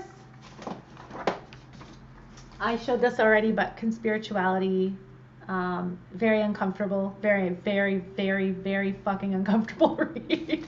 But because it really just takes, I have this vision of an egg, of everything that I believed, and it takes that egg, and it says, I understand, egg, how you were created. But but the authors come from that background, like they come from the yoga world, and they get it, and they were highly motivated to pull it all apart and figure out, like, when did this all start? How did we get here? And I really respect the process that they took to uncover it all. It's a lot. It's heavy. The podcast can be heavy. But if you're up for it, if you're really feeling up for it, this could be a text, an MLM recovery textbook. And then, of course, this is such a pleasurable read. Do you have this yet? Oh, I don't have that one. Okay. You know what I just purchased? It's called Marauders of Hope. There's a woman in India who's like Robert Fitzpatrick. Oh yeah, I saw that you were talking about that. Like, taking away her status, but I'm like to convey like the how much work that she's doing in India. So that's the one I've got next. So yeah, no, I haven't read that. Merchants of Deception. I didn't make my way all the way through Merchants of Deception, but I mean, oh my God, I could relate and resonate with it. Like as soon as it gets right into it, as soon as it gets into his backstory and like being this kid working at McDonald's and all that, like that was me. Like I could have written this. And that was written in I think it's like in the 90s, and it's about Amway. Yeah. It's the same story that we all experience. It's so weird. Mm-hmm. We've got some more comments here. Okay. Michael says, thank you. Both of you have awesome smiles. Thank you so much, Michael. Monica says, a salesperson, not a savior, with all the answers and solutions. I know. My dad actually sold Kirby vacuums door to door. So come by it honestly. Did he know it was an MLM? Kirby? Yeah. Oh, I mean, and we're not going to get it. Okay, no problem. We don't have time. I found out recently that my dad actually had a brief stint selling Amway. I can't even believe this. I'm going to make like a short video on this. But Okay. I have like little props here. This is old. My dad probably did too. It's like this perfume. Look at the wow. cursive writing on that. Wow. You want to know something crazy? Is that my dad recruited this young guy when he was 16 who was like living in a shelter and, you know, totally there was like this Kirby vacuum like job fair, and this guy comes and my dad totally took him under his wing. It's like a surrogate father, brought him home. We're like, who's this cute guy? This is like in the 90s. So he was always over Thanksgiving and everything. He's selling Kirby's door to door, and I recruited him in my downline with the MLM. Like, you were so good with my dad. Now it's our turn. And he did. And God, we still have a good relationship. So, hey, Spike, if you're watching. Is he in or out? He's out. He actually is. He's actually an entrepreneur. He's actually has a boat, a business detailing and cleaning boats. Oh, wow. In downtown Toronto. Yeah. What a story. Oh, my God. Bruce says, Julie, Brandie is your long-lost twin. I just started watching now, and her mannerisms are so like yours. Because we're Hunbots. We're all the same. We're trying to find our identity. I would send Julie stuff like, oh, look at this memory that came up, and she's like, oh my God, I'm so uncomfortable because it's oh, man. Okay, thank you, Glenn, for uploading that. And Prod by FM. That means multi-level marketing, network marketing. My stepson is outside putting up Christmas lights. That's what the okay. It's not a Kirby vacuum salesman. It's not Spike. It's not Kirby. So that's what that is. It's multi-level marketing. You might know it by network marketing, direct selling, but it's people selling social selling. Social sharing. You might know it by Mon8, or just curious, Prod by FM. Would you be open to taking a look at this way I make some extra money online? If not, no big deal. That's what it is. Monica says, I hate that MLM preys on moms. Not all moms want to stay at home. I always find it weird that the Huns paint this obsession almost to be with the kids or husband. I was going to retire my husband. What's wrong with that? He's hardworking. We had the opportunity. Oh God, it's so true. Oh yeah. It is weird. I've seen it. I've seen it like where I see this a lot now, and I don't know if it existed before. I'm presuming it did, but I'm just so much more aware of it now. Like this, it's this frantic like focus on being at home with the kids or your husband all the time. It's so fucking weird. And I know for me, there's no fucking way. I am so independent. Like I need lots of time by myself, you know? Yeah. But this is the narrative, you know? Yeah. I mean, like in my situation, that's a story for another day. But I was that mom that wanted to be home. Yeah. So that was a perfect. Yeah. That's okay. I mean, that's why we say in my bio, like I used to give unsolicited advice on the internet. Like what's right for one family is not right for another, or superior or holier than thou or the answer or anything. So like, even though I have all these certifications, I've guest blogged for parenting, like big parenting websites, I have no interest in telling anybody how to parent or what to do. There's some great parent coaches out there, but I'm not going to be, that's not who I want to be. Is that a salt lamp? Because I also have a salt lamp in my bedroom. Oh my God, like we really are the same person. Okay, Sam says, I've been grinding my teeth since I was in my last MLM. I've wrecked my teeth due to it. And Jennifer was saying that too, how wow, isn't that interesting how all the stress, like in the jaw, having that reaction, it's like a body keeps the score kind of thing. Totally. it's so interesting that so many of us experience that. Mm-hmm. Bruce says, yes, I find that odd. Even as I enjoy being home with my kids, I understand many women want to work even when they have kids. Yeah. We're all different, right? Like, and there we go. Jess is explaining to Prod. Monica says, both the kid and mom need breaks. They need space. My sister works, and when she comes home, she spends the time with hubby and child. They make dinner together and eat and enjoy the time. She is really present. Like clock out of work, it's home, and it's time to relax and be with her. Yeah. What's the point of being like home with your kids if you're not actually with them? Right? Exactly. That's what tore me up. It's like, this wasn't what I signed up for. That's huge. This isn't what I signed up for. Sam says, I've needle felted animals and Santa in the past. Yay! So you understand the pleasure. And every once in a while you stab yourself really hard. And you like it? Oh, did I say that out loud? You know what I think is so funny? Like, you were in MLM and then you're like, oh, I've got all this time freedom. And you're like, holy shit. You're like, I've like make these peg dolls, like needle felting. I'm like, have this Substack. I'm like writing this. I'm like, I'm running. I'm doing all this stuff. And go back to school. Go back to school being a psychotherapist. And I babysit a little girl, and that's how I make money at home with my kids.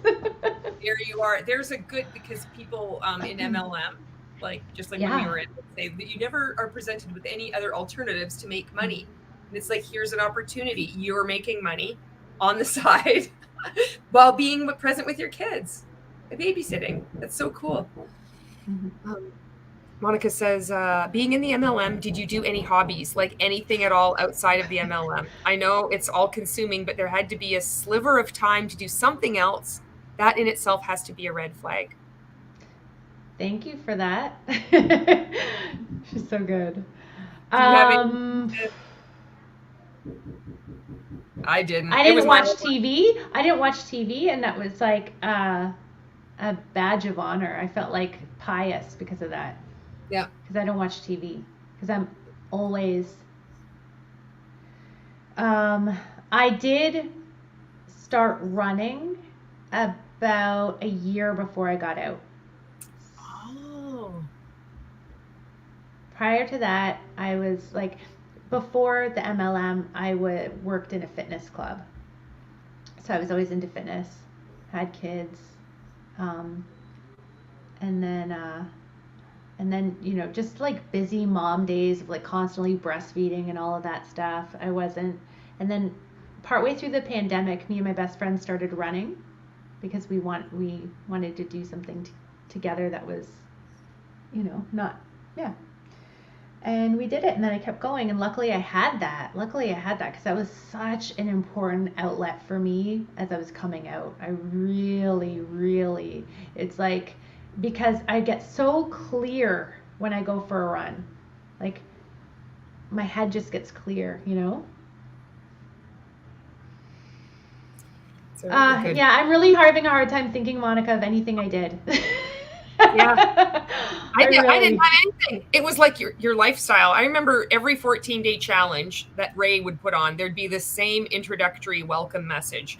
Be like, introduce yourself. Where are you from? How many, you know, where do you live? And what hobbies do you do? I'm like, I had no hobbies. It's like, this is my life. Like, I'm like, I don't do anything else. This is my hobby. This is my lifestyle. Everything that I would do, like one of the things I would do would be like meal prep parties, which was an event for like an ulterior motive. Everything I did had the ulterior motive, which I thought was me being a good little team member. Yeah. Changing lives. Yeah, changing lives, showing up powerfully. The inability to enjoy anything else other than the MLM, it's a cult, should be a huge red flag. Yeah. Except if you're like in a situation, somebody's like, isn't it so great that we get to do this? And then you're like, yeah, I get to do this. Mm-hmm. You feel guilty almost for not being grateful for it. It's kind of hard to explain. I So felt yeah, like it wasn't a red flag. Yeah, Yeah. it wasn't a red flag. It was like, I get to do this. Yeah, it was such I'm an choosing honor. my hard. Try to Totally. get more centered. There we go. Yeah, choosing my hard. I know it's not easy, but I get to choose my hard. Why does everything sound a little perverted? Perverted. Everything always goes back to pervertedness with MLM. It's so fucking weird. It's like pouring into choose your hard, like, oh, it's so gross. Love on. Yeah. Just Yeah. gotta love on them and just keep loving on them. Let's keep loving on them. Just keep loving on them and Monica says, I got a Kirby, did not know at the time. Now I'm stuck with a clunky old-fashioned vacuum that uses bags still. I want a Roomba. Who uses bags for vacuums anymore? That's hilarious. Could you imagine, Monica, if it was like my dad that sold it to you? Wait a second, you look kind of familiar. Your dad is like, he's recruited everybody in the world. He's like the Genesis, like tracing it back, like, oh my God, it's that guy. Yeah, he was up there. Oh, Sam says, I was contacted 6 Huns when I gave up work to care for my disabled daughter. She's away at uni in her final year studying to be a diagnostic radiographer.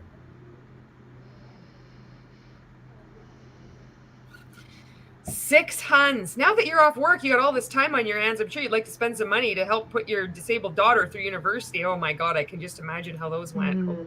Yeah, I've been thinking about you. You and your daughter have been on my heart. How are you guys doing? And they're just waiting. They're just waiting to like, oh, hey, 3 days later, this is event. And I thought of you. You and your daughter have been on my heart. Just you had a 3-day, we had a 4-day follow-up. And then a 30-day and a 60-day and a 90-day. Oh yeah. I just had it. Yeah, I just you don't like loving on them? Yeah. So gross. Oh man. Okay, we're caught up with the comments. That's good. Sweet. All right. Do you have anything else that you'd like to say, like final thing? Maybe like to say something to maybe teammates that were watching, or just anything at all? The floor is yours. Thanks. Yeah, I think like something that's just been on a little bit, and I'm wondering what your thoughts are on this, Julie. Like when you're creating your content, like part of it for me is catharsis. It's like, right? It's for me. And then part of it is to make it easier for the next person, so that you can point out things in a variety. I'm trying to point out things in a variety of different ways, comedic, different flavors, to try to. But then, sometimes. I don't know. Sometimes people take it the wrong way, or I don't know. I guess people can never know your full intention, and that's not possible. And I think that can be difficult because so many of us are recovering people pleasers, and we did this because we wanted to help people, and we still want to help people, and we don't want to hurt anybody, and we don't want to cause harm. And it's so, what I'm learning, I think, is there's no way to come across perfectly, and being okay with that and letting people take what they will and move along, and not feel like you have to win everybody over, because it's not exactly about that. Does that make sense? Like, what are your thoughts? Have you thought about that? That's something that I'm... Oh God, yes. I think I've thought about it a lot, and I agree with everything that you've said. I know exactly how you feel. I felt the same way. What I found when I stopped giving a fuck, it didn't matter. No, it's like, seriously, I do feel, and it's been so important for me to create, to just get it out. Like having it's my creative outlet. It's like my drawing birds kind of thing. But I like to fuck around. I like to joke around. Yeah. And then also it's my way of making amends. And but I did also know, and when I started to speak out and I had started to take in anti-MLM content, that I'm speaking to people that already know. That was a good piece of advice given to me from Danielle Bolster from the podcast From Huns to Humans. She's like, think of making content to people who already know that it's a pyramid scheme. But I was like, but I want to hit people that are watching my content. They're in Rank Makers, they're in Monet, they're looking at my shit. I know they are, and I want to plant a seed, So it was my choice to kind of like go even out there more, like using the same language. I'm like speaking MLM, making my content in that same way. But I also knew that it's a cult, and all MLMs are cults, and that people are going to see me as a hater. And I also had to learn from watching anti-MLM content that there's going to be a pushback. So because I knew that, I'm like, okay, I'm going to have very, very clear boundaries. I will not tolerate any cult apologists, and I would delete their comments, or I'd block and delete them right away. And some of them still get through, but so it hurts because these are good people. But at the same time, I never fucking acted like any of these people did. I never went on to somebody that was like saying something bad about a company and would say, God is going to smite you, or you're just a hater. I never did any of that shit. I was too busy working my business. That's what I would do. So I think that I'll set the boundaries. I think that is a good example for some people that might encounter it. That might be enough. That could be a seed that's planted with them. It's like, she didn't take my shit, and people are going to take it the wrong way, and they are going to say that I'm a hater. And at the same time, there's people like you, you say something in my DMs, other people, and I'm like, oh fuck. And then, somebody else gets out of Rank Makers, and whether they speak out or not, it's like that's worth it.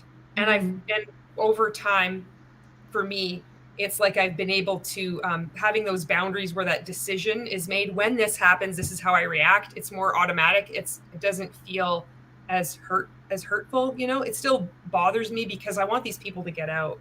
I want everybody to wake up and get out. I want the world to be a better place. I want there to be dissent. I want there to be disagreement, but I want people to see that they're in a cult. So it's hard, Brandie. I don't have the answer, but as you can tell. No, that was good though. That makes sense. Yeah. Okay, I'll just read a few more comments. Oh, sorry. Yeah. Sorry. No. I just gonna say, like, I can't believe, like, some of these documentaries were made so long ago that I'm just only starting to see now. But it feels like, and maybe it's just because I'm in that space, but it feels like people are talking about it more, and that the online platform that we now have, which was at first was really capitalized on by these MLM companies, is coming to bite them in the ass, because more and more people are speaking out. Yeah, and that is true. Sharing things like the Twin Flames universe and all these other things that are coming out, and you can see the similarities.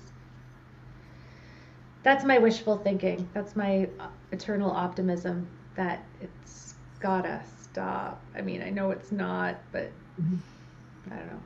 Yeah, I know people are always going to be scammed because there are people that will choose to do it. However, the awareness of like what MLMs are, that is growing, and people can't get away from it now. There's been where it's like it's uncomfortable. They don't really want to face it. They don't want to say, oh, it's a cult. But now people that have just like mainstream people that have just not been in MLM, maybe they have a friend or a family member in, but they've been able to dodge it. They can't avoid it anymore because they're being harassed, and it's not okay. So it's almost like that, coupled with this growing awareness of cults, and then more and more people speaking out. I think it's coming to a head. Like a big fit is going to be pocked.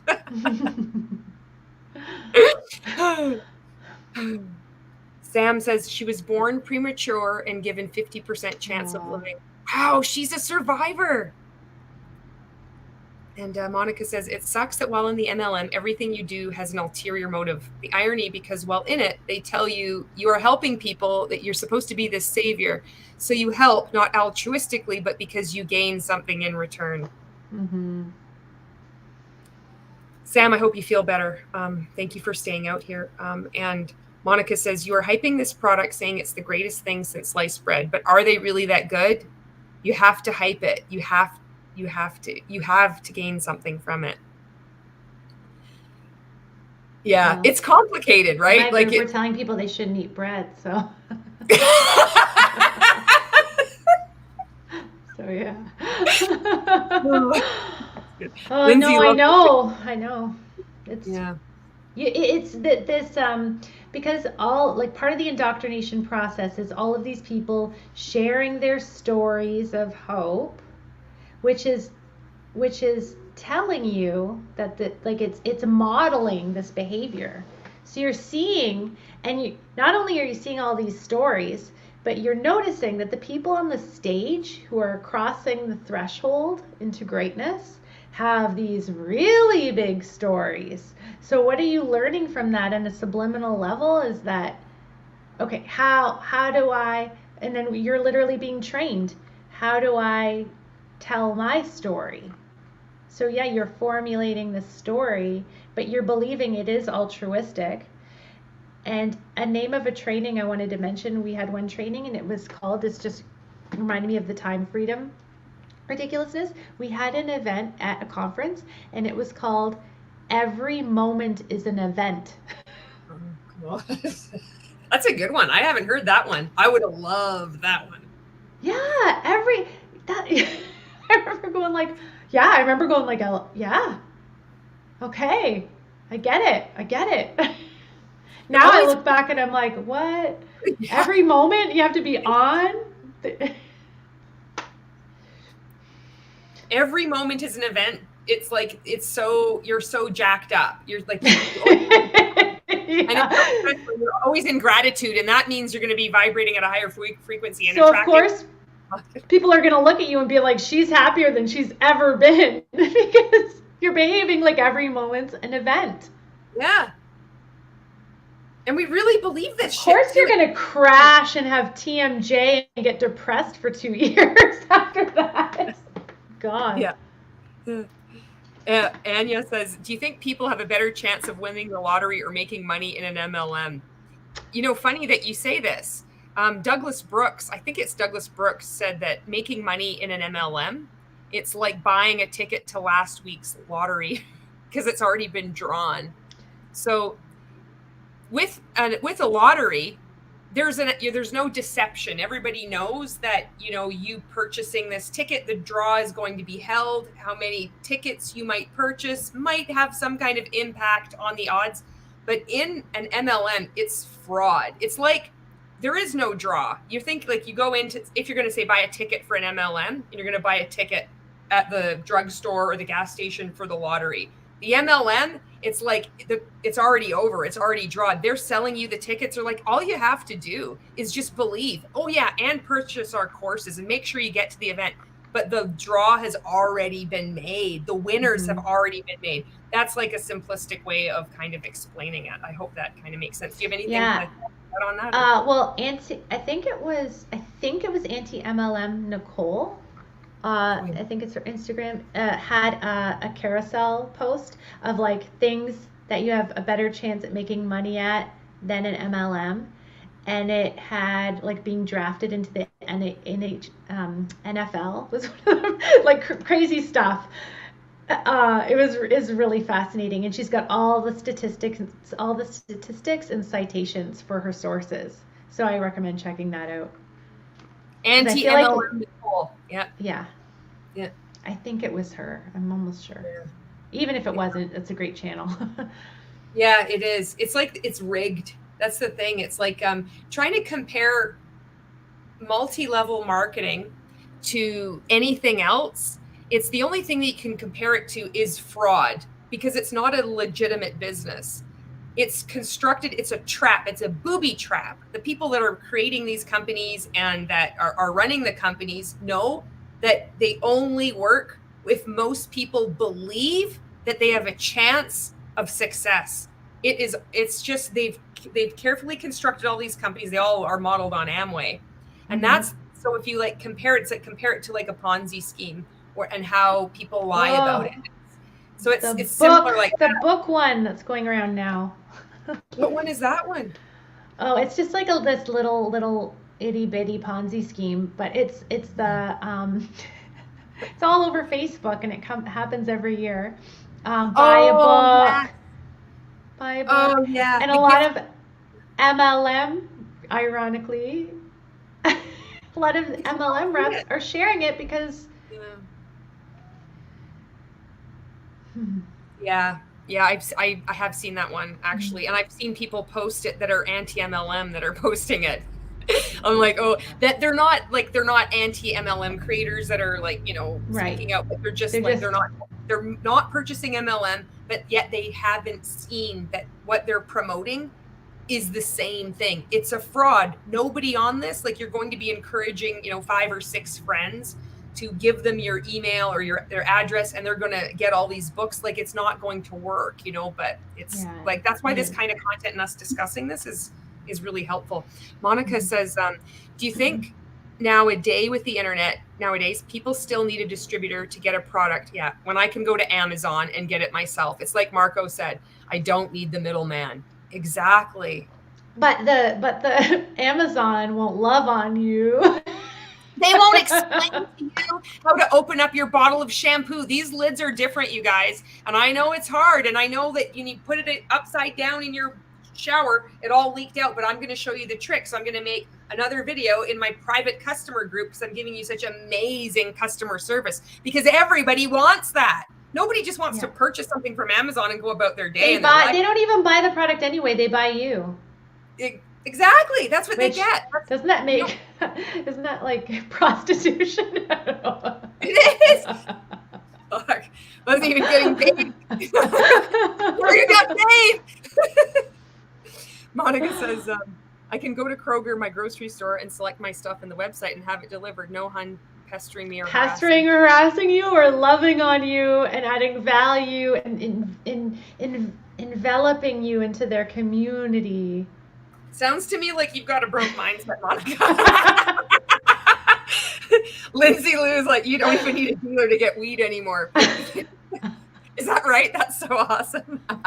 Yeah. Oh, good sense of humor. All right. Oh, good. Okay, I think we've got covered all the comments. So I'll say thank you, and then I'll give you the last word, and then we'll hit end. Thank you so much to everyone on here asking questions, leaving comments, and feel free if you want. If not, no big deal. You can share this video. You can comment if you feel safe. It's important to get this message out there. Like, what is anti-MLM? What is multi-level marketing? Anya asked a really good question about, do you have a better chance? It's like, even the framing of the question needs to be pointed out, how it's inaccurate, that we're comparing something that's legitimate, like playing the lottery, buying a ticket, knowing what you're doing, with something that's a straight up fraud. And it's very confusing. And that's why it's important to have these conversations. So I just want to thank each and every one of you on here. And if you're watching this on the replay, hello, thank you. Drop a 2 and a potato and whatever. You don't have to do any of that. And a big shout out to all anti-MLM creators. It doesn't matter what platform you're on, TikTok, Instagram, Facebook, or here on YouTube, or even on X or Threads, you're making a difference. And the last word goes to you, Brandie. I have no idea.